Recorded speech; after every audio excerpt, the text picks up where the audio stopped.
주일 아침 일찍부터 나오셔가지고 우리 교회학교 아이들 가르치는 선생님들, 그리고 찬양대, 그리고 찬양팀, 그리고 주방에서 봉사하시느라 다들 수고하셨습니다. 수고하신 여러분들에게 주님의 은총이 있기를 바랍니다. 네, 오늘 말씀은요, 은혜와 평강이 있는 교회라는 제목으로 말씀을 듣도록 하겠습니다. 은혜와 평강이 있는 교회. 제목은 이렇지만은 먼저 시작하는 게 있습니다. 직분은 누구에게로부터 온 것인가? 이 직분에 대한 얘기를 좀 하고요.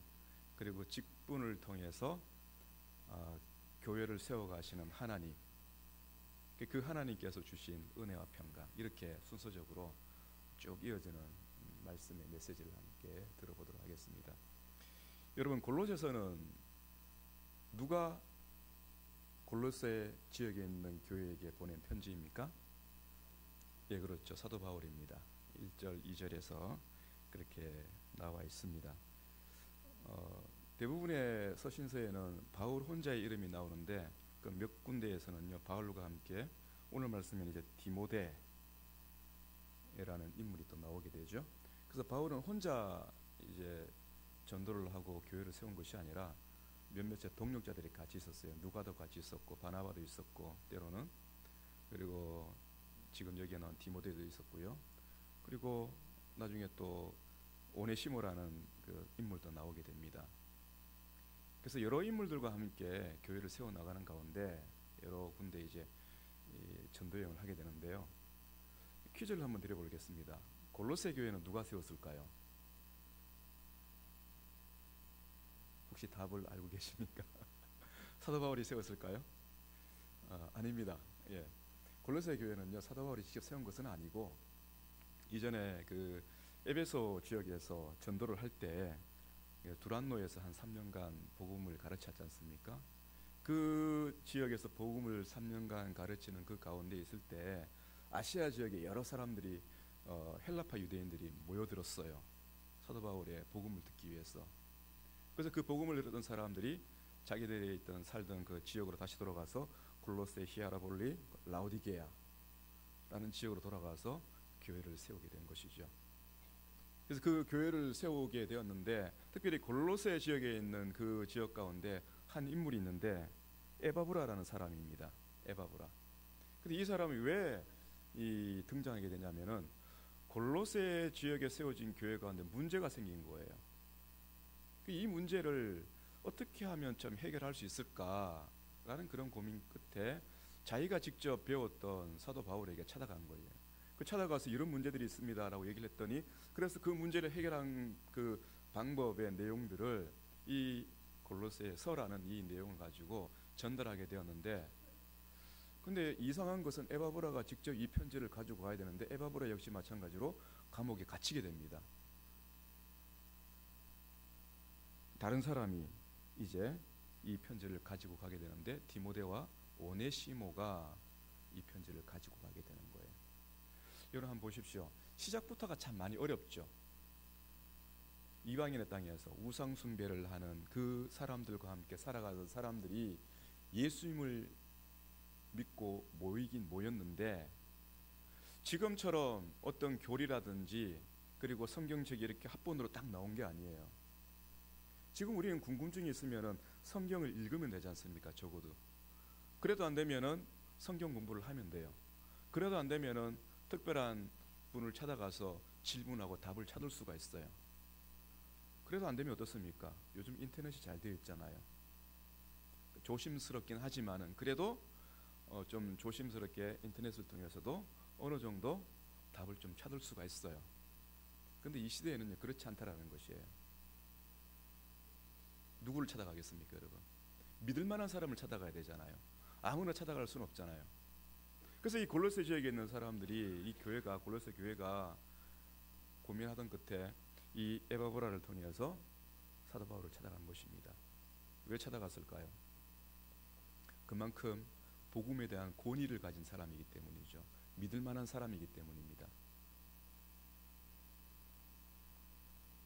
1절에서 그것을 우리에게 가르치고 있는 것이죠.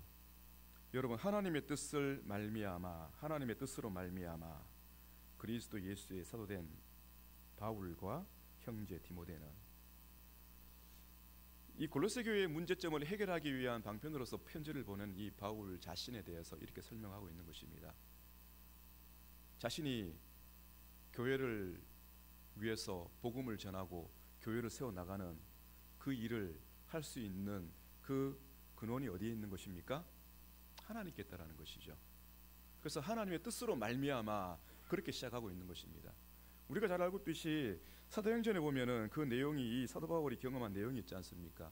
예수께서 교회를 핍박하는, 예수 그리스도를 핍박하는 이 사울을 부르실 때에, 그리고 그를 부르셔서 그에게 임무를 주셨을 때 이렇게 말씀하지 않습니까? 주께서 가라사대 가라, 이 사람은 내 이름을 이방인과 임금들과 이스라엘의 자손들 앞에 전하기 위하여 택한 나의 그릇이라. 나의 이름을 전하기 위한 나의 그릇이다. 그 표현을 하고 있지 않습니까? 그래서 오늘 읽지는 않았지만 1장 25절 말씀에 이렇게 자기를 소개합니다. 내가 교회의 일꾼 된 것은 하나님이 너희를 위하여 내게 주신 직분을 따라 하나님의 말씀을 이루려 함이라. 하나님의 뜻으로 말미암아 세워진 이 직분이 구체적으로 어떻게 설명하고 있냐면은, 교회의 일꾼 된 것은 하나님이 너희를 위하여, 교회를 위하여 내게 주신 직분을 따라 무엇을 이루려고 하심이라? 하나님의 말씀을 이루려 하심이라. 잘 기억하시기 바랍니다. 직분은 하나님의 말씀을 이루기 위해 세워진 것입니다. 사도라는 직분뿐만 아니라 에베소서 4장 11절에서 12절 말씀 보면요, 사도, 선지자, 목사, 교사, 이러한 직분을 세우신 것은 그리스도의 몸된 교회를 세우시기 위해서 주께서 직분을 주신 것이다. 그렇게 우리에게 가르치고 있습니다. 그러니 교회를 세우는, 말씀을, 복음을 전하는 모든 직분의 시작은 가르치는 직분이에요. 목사와 교사, 사도와 선지자, 이 네 직분의 공통점은요, 하나님의 말씀을 선포하고 가르치는 직분입니다. 여기에서 협력하는 직분이 있는 것이에요. 장로의 직분이 있고요, 그리고 집사의 직분이 있는 것이고, 그리고 현대에 나와가지고 권사라는 직분이 추가된 것이죠. 그러나 일은 다 똑같습니다. 무엇을 위해서? 하나님의 말씀을 이루기 위해서라는 겁니다. 그 하나님께서 우리에게 주신 직분이라는 것이에요. 직분이 우리의 명예가 될 수 없다라는 것이에요. 회사에서는 명예가 될 수 있습니다. 때로는 계급이 될 수 있는 것이에요. 때로는 힘이 될 수 있는 것이에요. 그러나 교회에서는요, 직분이라는 것은 내 자신의 명예도 아니고, 내 자신의 계급도 아니고, 내 자신의 힘이 아니에요. 오로지 무엇을 위해서? 하나님의 말씀을 이루기 위해서. 누가 세우신 것입니까? 하나님께서 세우신 것이에요. 내가 원해서 되는 것도 아니고, 내가 내 이름을 빛내기 위해서, 명예를 위해서 세운 것, 얻을 수 있는 것이 아닙니다. 그러니 그런 생각을 가지고 있으면 어떻습니까? 선거운동을 하게 되는 것이죠. 이번에 나 좀 뽑아줄라. 그렇죠? 그래서 여러분, 교회에서는요, 선거운동 하지 마십시오. 하지 마세요. 아버지께서, 하나님 아버지께 다 지켜보고 계십니다. 제가 목사 훈련생으로서, 후보생으로서 신대원에서 공부를 할 때 교수들께서 이렇게 얘기를 해주셨어요. 사꾼이 되지 말아라. 무슨 말씀인지 아시죠? 그죠? 예. 벌어먹기 위해서 목사 되려 하지 말아라는 얘기입니다. 예. 또 한 가지가 더 있습니다. 추가적으로, 설교단에 올라갈 때는 항상 단두대에 올라간 것처럼 생각하고 올라가라라는 것입니다. 끔찍하죠, 그죠, 여러분? 여기 올라가지고 하나님의 말씀이 아니라 다른 얘기를 하면 안 된다라는 것이죠. 그리고 잘못된 가르침을 전하면 안 된다라는 것이죠. 엄중한 경고이죠. 그렇죠? 목사뿐이겠습니까, 여러분? 목사와 함께 협력하는 장로, 집사, 권사의 직분도 역시 마찬가지예요. 자기를 위해서 직분을 가지려고 하지 말아라는 것입니다. 이전에 있었던 일인데요, 어느 교회에 목사님께서 노예에 나오셔가지고 명예권사라는 직분을 주는 것이 합당한 것입니까? 아직 우리 교단에서는 없었어요. 그때는 아마 작년인가, 정확한 연도는 모르겠는데 법이 좀 개정이 되어가지고요, 교회 형편에 따라서 명예직을 줄 수 있다라는 그런 얘기를, 목사님 맞지? 예, 그런 이제 법이 좀 개정이 되었거든요. 여러분, 명예직이라는 것은 어떻습니까? 회사에서 대략 뭐 어떤 학교라든지 학교 예를 든다면은 어떤 탁월한 박사가 있어요, 그죠? 그 박사분을 사회적으로나 아니면은 그 분야에서도 탁월한 분이기 때문에 이분을 우리 학교의 명예 교수로 모시면은 그래도 우리 학교가 이분의 명예의 그 빛을 덕으로 삼아서 조금 우리 학교가 그 학생들을 모집하는데 좀 도움이 되지 않을까, 그죠? 그런 의미에서 명예 교수직을 주는 거거든요. 우리가 교회에서 명예직을 가지고 하는 그런 뜻으로, 그런 의미를 가지고 명예직을 가질 수 있습니까? 우리 교회가 누군가의 탁월한 능력 때문에 교회가 존재하는 것입니까?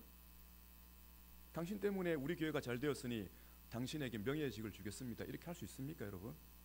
할 수가 없는 것이죠. 왜 그렇습니까?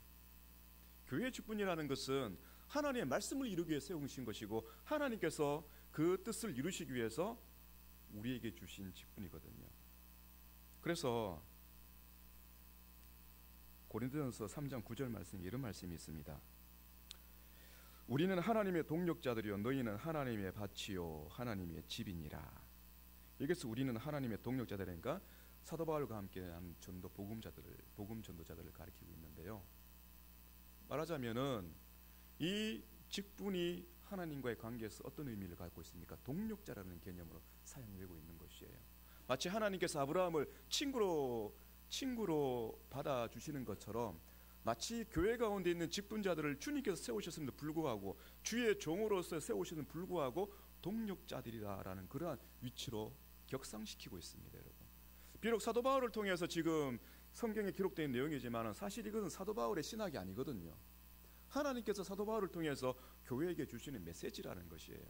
그런 측면에서 봤을 때 이 하나님의 동력자들의 이 의미라는 것은 하나님께서 우리 직분자들을 그만큼 격상시켜주고 계신다는 것이에요. 그래서 칼빈 개혁자가 이렇게 얘기를 합니다. 개혁자 칼빈이 이렇게 얘기합니다. 하나님은 우리 없이 행할 수 있지만 보잘것없는 우리를 당신의 조력자들로 사용하시고 도구로 쓰신다. 그렇죠. 하나님은 말씀 한마디로 모든 것을 하실 수 있어요. 그런데 굳이 하잘것없는 우리를 구원하시는 것에서 멈추시는 것이 아니라 우리를 하나님의 조력자, 돕는 자, 동력자로 세우신 이유는 무엇입니까, 여러분? 우리로 하여금 하나님을 영화롭게 하는 그 찬송의 그 일을 맡기시는 것이죠. 더불어서 우리로 하여금, 우리 교회로 하여금 하나님의 영광이 되게 하시기 위해서. 놀랍지 않습니까, 여러분? 이러한 영광된 직분이요, 이러한 영광된 교회임에도 불구하고 우리가 가지는 그 이 직분에 대한 의미에 있어서 명예가 무슨 의미가 있습니까, 여러분? 의미가 없는 것이죠. 여러분, 직분을 갖기를 원하십니까? 표를 많이 얻어서 직분을 갖기를 원하십니까? 다시 한번 생각해 보십시오. 하나님의 말씀을 이루기 위해서 내가 이 직분에 걸맞는 사람으로서 하나님께 순종하지 않을 때는요, 그만큼의 대가가 우리에게 있다라는 것이에요. 힘들어요. 힘듭니다. 자기만 힘들 뿐만 아니라 함께하는 교우들도 힘들어요. 하나님께서는 교회를 치료하시기 위해서 직분자들을 세우셨습니다. 하나님의 말씀을 이루기 위한 도구로서 사용하시기 위해서 직분자를 세우셨어요. 직분을 주셨습니다. 그래서 때로는요, 사람은 실수가 있고 사람은 조금 내가 생각하기에 부족함이 있다지만은 하나님께서는 그 사람의 자연적인 능력을 가지고 교회를 세우시는 것이 아니라 직분을 통해서 일하신다는 겁니다. 목사의 직을 가지고 있는 나 김정희라는 사람이 사회적으로 봤을 때 누구보다 탁월하기 때문에 이 목사의 직분을 주신 것이 아니라 하나님께서 주실만 하시기 때문에 주셨고, 하나님께서 주신 것을 통해서 그 직분이라는 그 자리를 통해서 일하신다는 겁니다. 여러분 이것을 잘 아셔야 됩니다. 우리 자연인이 가지고 있는 탁월한 능력을 가지고 교회를 세우시는 것이 아니에요. 여러분이 어느 회사의 대표자이고 어느 지식인 사회에 아주 탁월한 지식을 가지고 있다 해가지고 그것을 가지고 하나님께서는요 절대로 교회를 세우지 않으십니다. 이전에 있었던 교회인데요, 제가 직접 보고 경험한 것을 말씀드리고 자꾸 해서 이전에 있던 교회를 갖다 경험한 것을 꺼내고 있는 것입니다. 담임 목사님이 어떤 계획을 가지고 갖고 있었는데 어떤 장로님과 집사님들 몇 분이서 마음에 들지 않아요. 그 심지어는 이런 얘기했습니다. 목사님은 그럴 만한 위인이 못 됩니다. 딱 이 말을 제가 들어서, 그때 제가 청년이었거든요. 그리고는 그들끼리 교회를 나가서 교회를 개척을 했습니다. 그리고 그들의 마음에 원하는 목사를 불러서 교회를 시작했습니다. 여러분, 시작이 잘 된 겁니까? 잘못된 것입니까? 그렇죠. 먼저 교회를 생각한다면 하나님의 뜻이 어디 있는가를 먼저 물어야 될 거 아닙니까? 그죠? 그런데 목사님은 그럴 만한 위인이 못 됩니다. 뭡니까? 자기는 사회에서 이만한 지위를 가지고 있고 자기는 이만한 지식을 가지고 있으니까 자기가 보기에는 목사님은 그만한 인물이 못 된다라는 것이에요. 그래서 몇몇 사람들을 데리고 교회를 새로 개척한 것이에요.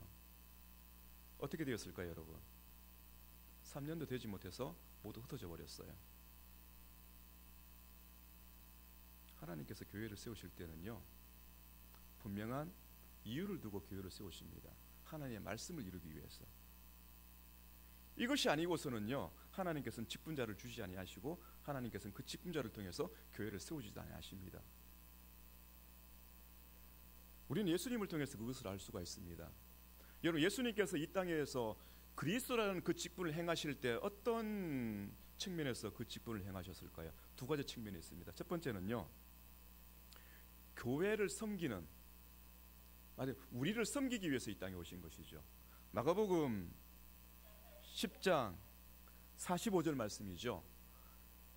인자가 온 것은 섬김을 받으려 함이 아니라 도리어 섬기려 하고 자기 목숨을 많은 사람의 대속물로 주려 함이니라. 이 말씀입니다. 이 말씀대로 주님께서는, 그리스도이신 예수님께서는요, 그 직분을 수행하신 거예요. 섬기는 자세로서, 교회를 섬기기 위해서, 우리를 섬기기 위해서 그 그리스도의 직분을 행하신 거예요.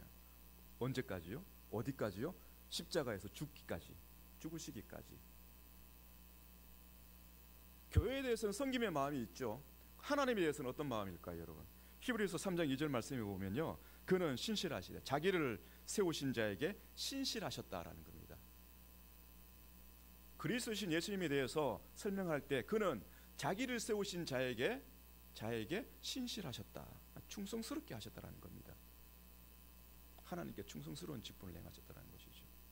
자기를 위해서 그 직분을 행한 것이 아니라 하나님께 충성스러운. 그래서 우리 직분자들은요, 그리스도의 본을 따라야 됩니다. 하나님께 대하여는 충성스러운 자로서, 교회에 대하여는 섬기는 자로서. 그래야지 힘들 때 정말 이 직분이라는, 이 교회의 직분이 힘들구나, 힘든 걸 힘들 줄 압니다. 근데 이것을 우리가 모르면요, 힘든 걸 몰라요. 왜요? 섬김이 없기 때문에 힘든 걸 모릅니다. 왜요? 하나님께 충성스럽지 못하기 때문에 힘든 걸 몰라요. 대신에 한 가지 겪는 게 있습니다. 마음의 괴로움이에요. 이것도 아니고 저것도 아니면은요, 직분을 갖게 되면은 반드시 마음의 괴로움을 당하게 되어 있어요. 근데 더 나아가면요, 마음의 괴로움을 당하면 그것도 다행입니다. 마음의 괴로움을 느끼지 못하면요, 자기 교만에 빠져가지고 자기 마음대로 다 하려고 해요. 큰 소리칩니다. 결국에는 분열을 일으키게 되는 것이죠. 어떻게 하시겠습니까, 여러분?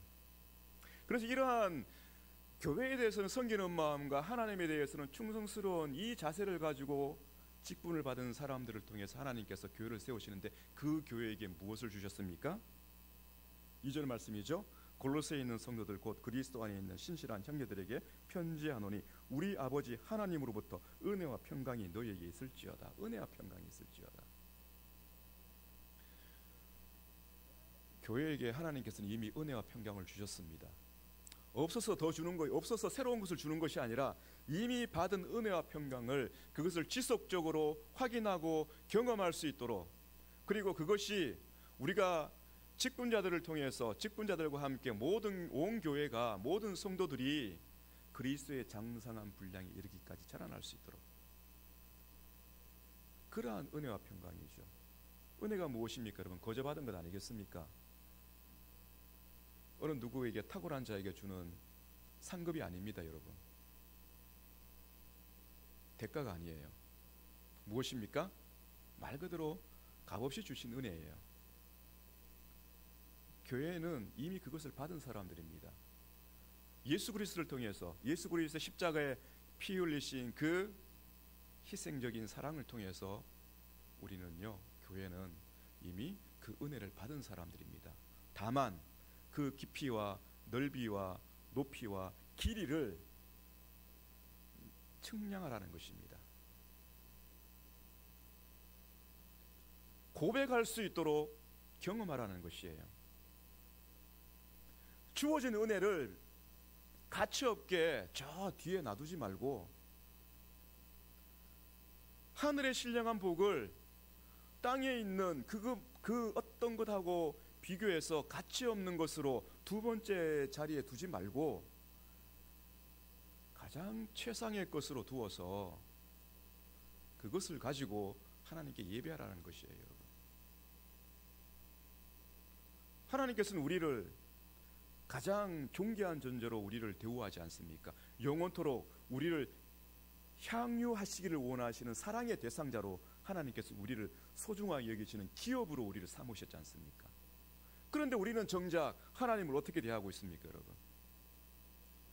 과연 하나님께서 우리를 영원토록 향유하기를 원하시는 그 사랑의 마음으로 우리를 대하시는 것처럼, 과연 우리는 예수 그리스도를 통해서 받은 그 사랑의 은혜, 구원의 은혜, 그 삶에 살아갈 만한 그 은혜를 과연 하나님과 함께 향유하기를 원하십니까? 사도 바울은 지금 그것을 우리에게 인사로서 보내고 있는 것이에요, 여러분. 은혜를 가지시길 바랍니다. 평강은 무엇입니까? 그 은혜 가운데 주어진 우리의 안식을 가리키고 있는 것이죠. 믿음으로 말미암아 그리스도 안에서 우리가 구원을 받았으니 우리 하나님과 화평을 누리자. 하나님과 화평을 누리자는 것이죠. 하나님과 화평을 누리는 사람의 삶에, 그 삶 가운데는 안식이 있다라는 것입니다. 고통과 슬픔과 환난과 고난이 있고, 그리고 삶의 역경이 있다 할지라도 그 모든 것들을 이겨낼 수 있는 신앙이 있기 때문에 그 모든 삶의 조건 속에서 우리는 우리로서, 우리는 교회로서, 우리는 성도로서 그렇게 살아갈 수 있는 것이죠. 그 살아가는 자리에서 우리가 경험하는 것이 무엇입니까? 평강이라는 것입니다. 평강. 하나님께서 나와 함께 하시기 때문에 평강. 믿음이 있기 때문에 가능한 것이죠. 그리스도를 통해서 우리에게 믿음이 주어졌고, 그 믿음을 통해서 우리는 어렵다 하심을 받았고, 어렵다 하심을 받은 그 자리에서 우리는 하나님의 그 평강과 기쁨을 가지고 우리는 불신앙과 불의 가운데서 우리의 자리를 지켜나갈 수가 있는 것이죠. 그게 거룩한 구별된 사람의 모습입니다. 구별된 사람의 모습, 성화를 누리는 삶의 모습이에요. 그러니 우리에게 주어진 은혜가 얼마나 큰지 알아야 되겠죠, 여러분. 그러니 그 은혜 가운데 우리가 누리는 평강이 무엇인지 알아야 되겠죠. 자녀들의 성공도 아닙니다. 물론 그것도 기쁩니다. 우리에게 주신 은혜입니다. 그러나 그것이 맨 앞에 설 수 없어요. 우리들의 장수, 우리들의 부유함, 이 땅 위에서 그 모든 것들이 하나님께 주신 은혜는 맞습니다. 그러나 그것은 두 번째예요. 성령 안에 있는 의와 평강과 기쁨을 누리지 못하는 사람은요, 아무리 우리에게 하나님께서 이 땅에서 누릴 수 있는 그 모든 것을 준다 하더라도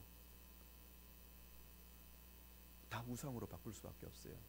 알지 않습니까? 이스라엘 통해서 우리는 다 배우고 있지 않습니까? 약속의 땅에 들어갔을 때 하나님께서 허락하셔 들어갈 수 있었던 것이고, 옷이 헤이지 않고 신발이 닳지 않고 그 땅에 들어갈 수 있었던 것이고, 우상 숭배하지 않도록 하기 위해서 하나님의 성막 가운데서 제물을 바치는 가운데 그들이 하나님의 말씀대로 살지 못한 것을 가지고 죄 사함을 받을 수 있는 그 은혜까지도 누릴 수 있었음에도 불구하고 그들은 그 하나님을 버리고 그 죄 사함의 은혜를 버리고 하나님의 말씀을 버리고 무엇을 했습니까? 쾌락에 쫓아갔죠. 배부르고 등 따스하니까 어떻게 됐습니까? 자기 마음대로 살아가는 것이죠. 그러나 하나님께서는요, 예수 그리스도를 통해서 그러한 삶을 뒤따르지 않도록 우리에게 은혜를 주셨습니다. 예수 그리스도 안에 있는 자에게 성령께서 함께 하셔서 더 이상 구약의 이스라엘 같은 그런 삶이 아니라 끝까지 우리를 이끌어 가시는, 견인해 가시는 그 하나님의 은혜가 있기 때문에 우리는 우리의 삶의 자리에서, 불신앙과 불의의 자리에서 우리가 교회로서의 위치를 가지고 살아갈 수 있다는 것입니다. 이 제한된 공간 안에서 열린 교회당이라는 이 아주 멋지고 아름다운 이 교회당 안에서만 모이는 것이 아니라, 이 교회당 안에서만 하나님을 예배하고 이 교회당 안에서만 그리스도인으로서 이렇게 예배하는 자리에 있을 뿐만 아니라, 이 교회당 문을 벗어나서 우리 각자의 삶의 자리에서 하나님과 함께하는 삶을 살아갈 수 있다는 것이죠. 이것이 은혜요 평강입니다, 여러분. 그래서 고린도전서 1장 7절에서 9절 말씀, 여러분 졸리시죠? 말씀을 함께 보도록 하겠습니다. 요거 함께 읽고 마치도록 하겠습니다. 고린도전서 1장 7절에서 9절 말씀입니다. 우리 함께 읽고, 어떻게 우리가 그렇다면은 그러한 그 은혜의 삶을 지속적으로 살아갈 수 있을까라는 가르치고 있는 말씀입니다. 고린도전서 1장 7절에서 9절 말씀입니다. 함께 읽겠습니다. 너희가 모든 은사에 부족함이 없이 우리 주 예수 그리스도의 나타나심을 기다림이라. 주께서 너희를 우리 주 예수 그리스도의 날에 책망할 것이 없는 자로 끝까지 경고하게 하시리라. 너희를 불러 그의 아들 예수 그리스도 우리 주와 더불어 교제하게 하시는 하나님은 미쁘시도다. 아멘. 은사에 부족함이 없다라고 합니다. 그 부족함이 없는 가운데 그리스도께서 다시 오실 그때까지 우리를 교회라는 이 성도의 자리로 살게 하신다고 합니다. 그런데요, 어떤 방법으로? 너희를 불러 그의 아들 예수 그리스도 우리 주와 더불어 교제하시는 방법으로. 주님과 교제하시는 방법. 이 교제하게 하시는 하나님은 미쁘시도다. 여러분, 미쁘시도다라는 뜻이 무슨 뜻인지 아십니까? 예, 그렇죠. 신실하시다, 믿을만하시다, 우리가 믿을 수 있는 분이시다. 왜요? 그렇게 하게 하시는 분이기 때문에. 그리스도를 통해서 우리를 부르셨고 그리스도와 교제하게 하시는 하나님이 계시기 때문에 우리는 그리스도께서 오시는 그때까지 교회로서, 성도로서 이 땅 위에서 살아갈 수 있다라고 우리 가르치고 있습니다. 사랑하는 성도 여러분, 이 말씀을 가지시고 살으시길 바랍니다.